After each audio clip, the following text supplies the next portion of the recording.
Assalamualaikum warahmatullahi wabarakatuh. A'udzubillahi minasyaitonirrajim. Bismillahirrahmanirrahim. Alhamdulillahirabbil alamin wassalatu wassalamu ala asrafil anbiya'i wal mursalin wa ala alihi washabihi rasulillahi ajmain. Asyhadu an la ilaha illallah wa la syarikalah wa asyhadu anna Muhammadan abduhu wa rasuluhu la nabiyya ba'dah. Rabbi shrah li sadri wa yassir li wahlul 'uqdatam min lisani yafqahu qauli. Amma ba'du, salam sejahtera untuk kita semua. Pertama sekali kita bersyukur kepada Allah Subhanahu wa taala atas segala limpahan rahmat, karunia, taufik dan hidayah kepada kita bersama, sehingga pada hari ini kita dapat bertemu di ruangan Masjid Al-Ihsan ini. Kemudian salawat dan salam tidak lupa kita hadiahkan kepada arwah junjungan kita, yakni Nabi Mustafa Sayyidina Muhammad Sallallahu Alaihi Wasallam. Selanjutnya saya ingin memperkenalkan diri saya, bahwa saya adalah Tuanku Mudo Ismet Ismail, anak dari Haji Tuanku Mudo Ismail, cucu dari Nyok Syekh Angko Aluma. Dan masjid ini bernama Masjid Al-Ihsan. Itu kira-kira dulu sebagai perkenalan. Lalu kemudian barangkali sebelum ditanya oleh adik-adik wartawan gitu, seperti tadi sudah dimulai bahwasanya tentang amal dan peramalian di masjid ini. Ya, di kita ada amalan itu tuh ada 20 atau 21 amalan yang ada yang kita laksanakan dalam kegiatan ritual keagamaan itu tuh. Yang pertama sekali adalah perpegangan kita itu tuh adalah bermazhab Syafi'i. Kemudian i'tikad Ahlus Sunnah wal Jamaah, puasa ruyah. Arti puasa ruyah itu tuh puasa dengan melihat bulan, melihat hilal. Sebab Nabi katakan di dalam sepotong hadisnya melalui Imam Syafi'i, sumu li ru'yati wa aftiru li ru'yati fa in guma alaikum fa akmilu iddata salasina yauman. Artinya berpuasalah kamu karena telah melihat bulan, dan berbukalah kamu karena telah melihat bulan. Fa in guma alaikum fa akmilu iddata salasina yauman. Maka sekiranya bulan ditutup atas kamu, maka sempurnakanlah bilangan bulan itu 30 hari. Dan insyaallah kami di sini melaksanakan Ru'yatul Hilal itu kira-kira hari Kamis. Itu apanya. Dan itu tuh amalia itu tuh sudah berlanjut semenjak dari kakek saya Syekh Angko Aluma, kemudian diteruskan oleh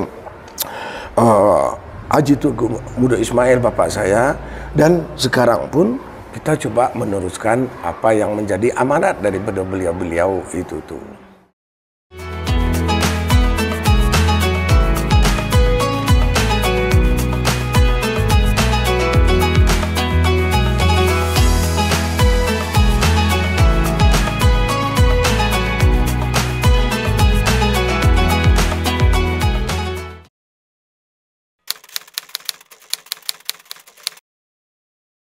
Ini masjid ini berdiri yang dahulunya ini adalah surau namanya, surau kubu namanya. Jadi surau kubu itu tuh kira-kira tahun 1925 kalau saya tidak salah. Di Kota Tua ini ada cuma satu masjid, mana masjid itu di Pekanusang, Al-Mubarak Pekanusang. Terus pada waktu itu tuh secara khutbah hari Jumat itu tuh dengan khutbah Arabiah, artinya tidak ada terjemahan, tidak ada diterjemahkan ke bahasa Indonesia. Sebab perpegangan kita gitu kan, kita pada hari Jumat kita disunatkan untuk mandi. Itu doanya nawaitu Ustaz Jumati sunnati lillahi ta'ala, kira-kira begitu. Sengaja aku mandi hari Jumat, itu sunat melaksanakannya, kan begitu. Lalu kita ambil wudhu, bersuci dulu, nawaitu istinja minal ghaiti wal bauli lillahi ta'ala. Lalu kita ambil wudhu, nawaitu rafal hadasi lil istibatis lillahi ta'ala, kan begitu bahasa Arab. Kan itu.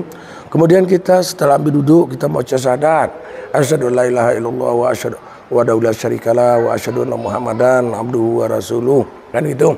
Asyhadu an la ilaha wa la syarikalah wa asyhadu anna abduhu wa rasuluh. Allahumma ij'alni minat tawabina waj'alni minal mutatahhirina waj'alni min ibadikal sholihin. Kita bahasa Arab. Kemudian salat, kita salat sunat dengan membaca usalli sunatan qabla Jum'ati raka'ataini sunnati lillahi ta'ala. Sengaja aku salat sunat sebelum salat Jumat 2 rakaat karena Allah Subhanahu wa taala. Bahasa Arab, kan gitu. Lalu kita membaca kabirah dan seterusnya, kita membaca Al-Fatihah dan seterusnya, Subhanallah dan seterusnya sampai salam adalah dengan bahasa Arab. Kan begitu. Lalu salat Jumat pun, sebelum salat Jumat kita mengapakan membaca khutbah. Yang syarat khutbah kan ada 4, ada puji-pujian kepada Allah, salawat Nabi, wasiat dan takwa, kan gitu. Nah, itu tuh juga kita melaksanakan dengan bahasa Arab, 2 khutbah itu dengan bahasa Arab. Kenapa? Karena kita bahwasanya khutbah 2 khutbah itu adalah pengganti 2 rakaat yang hilang, yang tidak dilaksanakan. Kalau sembahyang zuhur harusnya kan 4 rakaat. Sekarang kita salat Jumat 2 rakaat, dan untuk penggantinya adalah waktu khutbah Jumat sebelum Jumat itu tuh. Jadi kita laksanakan sesuai dengan pesan-pesan daripada guru-guru kita itu. Beliau-beliau itu adalah bilogatil Arabiyah, begitu. Sampai sekarang insya Allah itu tuh dilaksanakan seperti itu. Dan dulunya pada tahun kira-kira ya tahun 1925 itu tuh dengan masuknya modernisasi ke Kota Tua ini, maka adalah usulan-usulan. Ada apa usulannya? Agar khutbah itu diterjemahkan. Beliau meminta izin atau menyarankan kepada kakek saya, Syekh Angku Aluma, kan begitu. Lalu apalagi diizinkanlah oleh Syekh Angku Aluma, kalau yo kan terjemahkan selagak 2-3 patah. Artinya 1-2 kalimat itu tuh diterjemahkan. Lalu setelah itu tuh langsung diterjemahkan semuanya, gitu. Ya dengan maksud agar orang kan mengerti, kan begitu. Begitu diterjemahkan semuanya, Syekh Angku Aluma, kakek saya gitu, nggak mau salat di sana. Dia berdiri bersama murid-muridnya, maka salat Jumatlah beliau di surau sebelah. Dulu itu ada surau namanya. Salat Jumatlah beliau dengan murid-murid beliau, anak-anak santri-santri beliau di sana. Itu tuh belum di sini. Nah, setelah salat Jumat di situ, maka orang sekitar di sini di Galuh 2, di Nagari Galuh 2 ini, yang waktu itu ini Masjid Al-Ihsan ini adalah bernama Surau Kubu namanya. Itu dimintalah Syekh Angku Aluma supaya kakek saya agar salat Jumat di sini, kan begitu. Terus ayalah, maka semenjak itu tuh disinilah orang salat Jumat, kan gitu. Sampai sekarang maka bernamalah masjid ini Masjid Al-Ihsan, kan gitu. Jadi yang punya itu tuh masjid itu tuh adalah apa namanya, yang Jumat itu tuh adalah organisasi Setariyah. Kemudian saya perlu juga sampaikan bahwasanya pada tahun 1971 bapak saya Haji Tuanku Mudo Ismail banyak menerima laporan tentang khutbah bahasa Arab yang dikomplain oleh sahabat-sahabat teman-teman kita Islam yang lain, kan gitu, agar itu diterjemahkan. Sementara itu tuh murid-murid dari Haji Syekh Angku Aluma tetap kukuh untuk melaksanakan khutbah itu dengan bahasa Arab. Maka itu tuh melapor kepada beliau, itu diselesaikanlah persoalan itu tuh, dan tidak jarang ada terlalu memaksa untuk agar diterjemahkan. Gitu tuh ada yang murid-murid dari Inyas yang Kuluma membuat masjid sendiri. Ditinggalkan masjid itu, kemudian dibikinlah masjid dengan beramalia dengan khutbah bahasa Arab, gitu.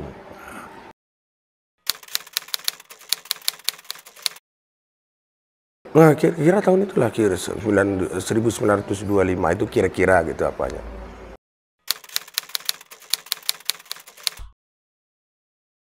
Bahasa Arab, ya.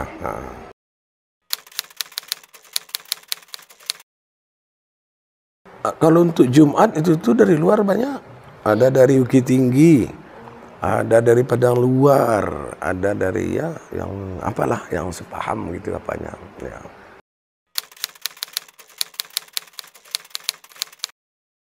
Ya sebetulnya itu terpisah. Itu tuh surau pertama dari Nyek Syang Koluma.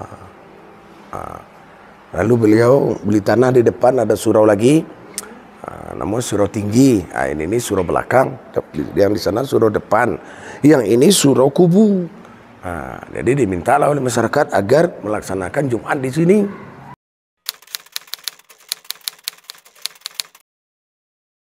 Kalau ingin terjemahkan, pergi ke Masjid Al-Mubarak. Di sana ada terjemahannya di sana. Kalau yang bahasa Arab di sini.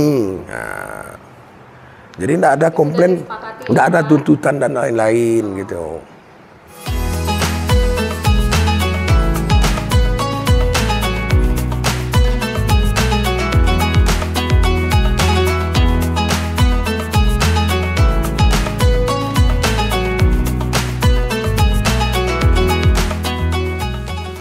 Yang pertama sekali imbauan kita, itu imbauannya tentang perbedaan. Kita menerima perbedaan pemahaman, kan itu.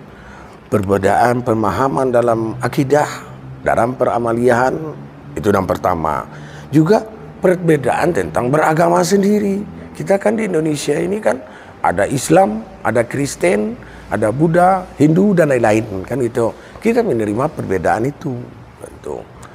Asal kita saling menghormati, itu nggak ada persoalan, kan itu.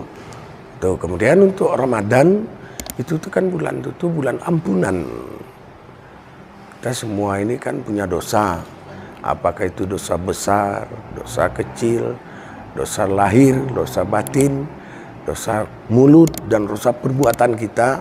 Biasalah di bulan puasa itulah, di bulan Ramadan itulah kita berkesempatan untuk meminta ampun kepada Allah Subhanahu wa Ta'ala. Selagi kita masih dikasih kesempatan, diberi kesempatan untuk bertaubat akan dosa-dosa kita, artinya itu tuh adalah Allah Subhanahu wa Ta'ala itu tuh sayang kepada kita. Lihat Fir'aun, kalau Fir'aun dia mau tobat, mulutnya ditutup oleh malaikat agar tidak bisa mengucapkan istighfar, kan begitu.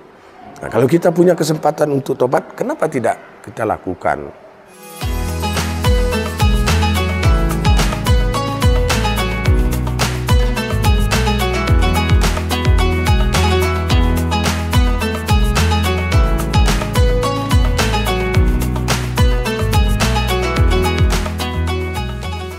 Yalah, saya Tuanku Mudo Ismet Ismail.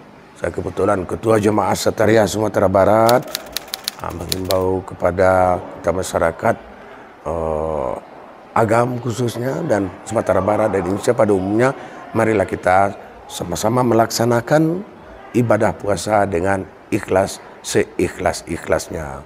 Dan mudah-mudahan dosa-dosa kita diampuni oleh Allah SWT, rahmat didatangkan oleh Allah, dan segala kekeliruan-kekeliruan baik yang lewat maupun yang akan datang dijauhkan oleh Allah dari kita. Semoga rahmat selalu diberikan oleh Allah Subhanahu wa Ta'ala. Amin. Assalamualaikum warahmatullahi wabarakatuh.